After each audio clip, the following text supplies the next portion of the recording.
There are a few bits and pieces left from the new release of the latest Krieg stuff that I want to get through before I can put a pin in it and say those videos are done. Obviously, we've done one video for the Command Squad already, that was the Commissar, and in this one, I'm going to focus on the banner bearer because I want you guys to be able to take that model out of the box, get it built, and get it painted with no problems. So without further ado, let's dive in and get that done.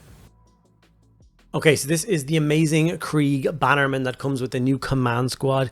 Now, what I'm going to do is I'm going to very quickly blast through painting the actual guy himself. There's no point in me going through how to paint a basic Kriegsman all over again. I've done it in a dozen videos. You can check out the link below for the playlist on Krieg and see it all for yourself. I've done it in a bunch of different schemes and all sorts of things. It'll just be a waste of time. So enjoy this quick overview of how it's done.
Okay, so we now have our finished Kriegsman ready to rock and roll. It's time to get into the meat and potatoes of this particular video, and that is, of course, the banner itself.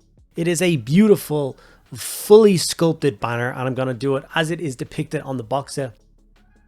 Mainly because on the box set it is painted as the 143rd Siege Regiment, which is the same regiment that I do. Now, if you are painting your Kriegsman up in a different scheme and you're wondering how to go about that, I will explain in my head what I would do now. So you can see here that I'm adding in the red sections. I would leave those exactly as they are, no matter what scheme that you do. And then the second color that we go through on the video is the blue scheme. And the blue scheme is being used obviously to help it tie in with the Kriegsman holding the banner, the 143rd Siege Regiment. So I would substitute this secondary color for whatever the primary color is for the Krieg regiment that you are doing. I think that way it will tie in really nicely with your army. You will know how to paint that color, whether it be base coat, shade, layer, and all sorts. But the rest of the banner will be painted up really nicely and you'll have a really nice finished result.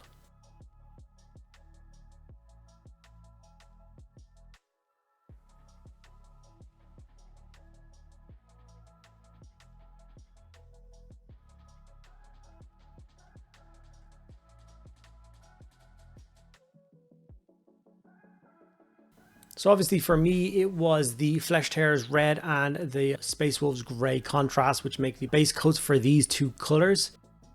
Same colors that I would use if I was painting the actual infantry parts of them. We then of course move over to Black Templar contrast. And for this, it's for all of the framework around the banner, all that edging and all those bits and pieces to really break up the red and the blue and all the other details across the entire flag.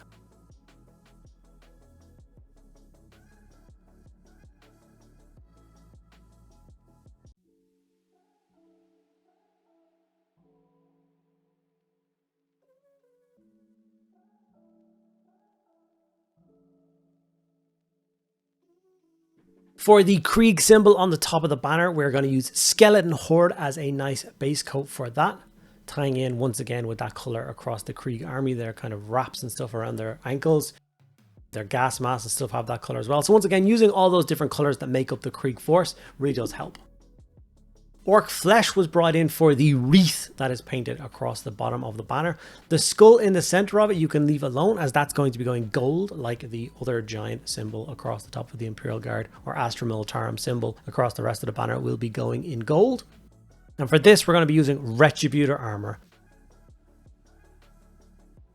Now, obviously, they give examples of the one, like the box art one, and they have it more of a, you know, like a non-metallic gold, which would make sense as it's a fabric. It's not actually gold, but I have seen gold on banners before using gold thread and stuff like that, and it does actually look golden. So I'm happy enough to leave it as the actual Retributor armor gold on the model.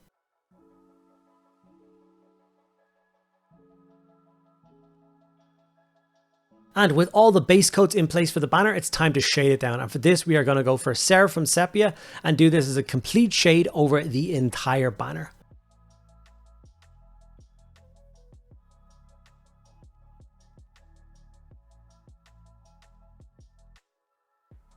Okay, with that shade applied and dried, it's now time to move over to the layering stage. This is where we are going to spend a little bit of time. Now, obviously a basic Kriegsman is not going to take you an awful lot of time and you can kind of rush through squads of them and stuff. With something like a banner, there's only going to be one of them in your army realistically. Some people take multiple command squads. I'm not a big believer in that. I think the army should have one main flag. That is the company banner, and it is super important, and it is a standout feature across your army. So it is okay to spend a little bit more time than you expected actually layering this up. So for instance, the red that I'm going to be layering up here on this banner, there's going to be multiple stages of red. I'm going to take my time with the gold. I'm going to go in and like highlight every single leaf on the wreath, and it will take a little bit of time, but I think the result is worth it.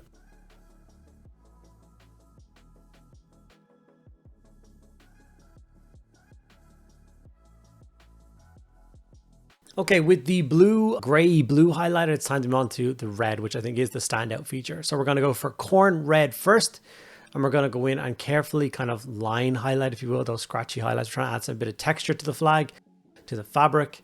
So you can see that I am going to take my time. I'm going to pick a specific direction I want those brush strokes to come for each of the kind of quarter panels, and then follow that along both front and back of the banner.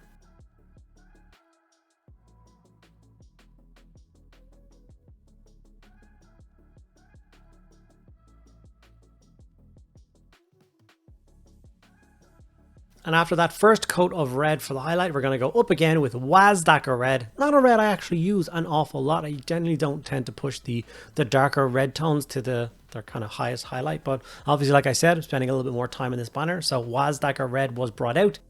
And once again, we're going to go for the same kind of highlight previously, but just a little bit lighter and a little bit less. It will help make the red on the banner pop really nice. I'm really happy that I made the decision to do this. And yeah, you just don't want to go overboard with it. That's all.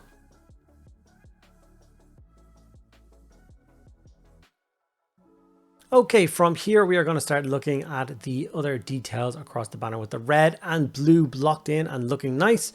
It's time to try and be very neat and tidy and do the Corvus black highlight on all of the black, I don't know whether you would call it trim, or all the different lines between the panels on the banner. And once again, kind of like the other way, we're going to pick a specific direction and try and follow that across, doing that kind of scratchy line highlight across the edge.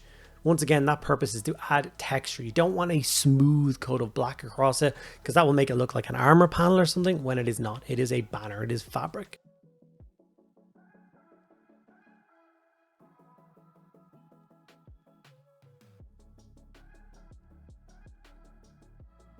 Remembering guys, if you are enjoying this content and you want to support the channel and help us make bigger and better videos, the best way to support us is by becoming a channel member or of course a Patreon member. It's a bunch of benefits for becoming both of those. One, you get access to a private Discord server. You can hang out with us on a daily basis and talk about your hobby. There's also a bunch of different events we host over there, painting competitions, monthly showcases and the like. And then obviously you'll get access to an extra video every single week just for you guys. So if those are things that interest you or excite you, make sure you do check out things that are all linked below, especially that Patreon. Okay, so we are highlighting up that green now. We went for quite a pallid green to make the leaves stand out. I think it was the right choice. And as you can see, I've got a fine pointed brush and I am taking my time going in leaf by leaf, just adding a sharp highlight to the very point, the tips of the leaves, if you will. From here, we are going to use Carrig Stone and we're going to highlight that Krieg symbol across the top. Now, obviously, I'm going to leave the nice dark shaded and contrasted bit, the Krieg symbol, actually alone the lettering. I'm just going to paint around it. Once again, taking my time, more of a stabby kind of stippling technique almost, really lightly, just to make sure that it adds the texture and it leaves the sign looking really nice.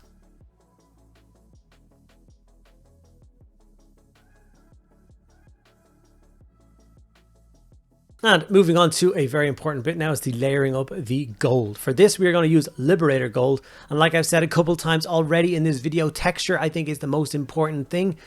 On an armor panel, you would go for nice smooth brush strokes. With fabric, you want to try and add a little bit of texture. So you'll see my brush is constantly coming up and down across that gold, adding in the texture. We are going for quite a kind of almost complete highlight here with the gold. We do want to make most of it pop, as it is the standout feature across the banner. The beautiful Astra Militarum symbol fluttering in the wind, beautiful and resplendent in gold.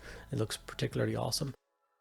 We have added some transfers from the Krieg transfer sheet onto it. Obviously the 143rd symbol went in the top right, and then a simple skull went over the shield in the bottom left, or now the bottom right.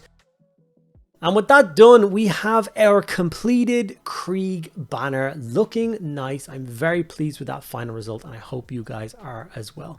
If you enjoyed this video, make sure to do those 3 things that help all creators out. Give the video a like. Make sure you ask us any questions if you have any in the comments below. And make sure you're subscribed. Those 3 things cost you absolutely nothing, but it makes all the difference as to how many people get to see our videos and how our channels grow. So please do think about doing that.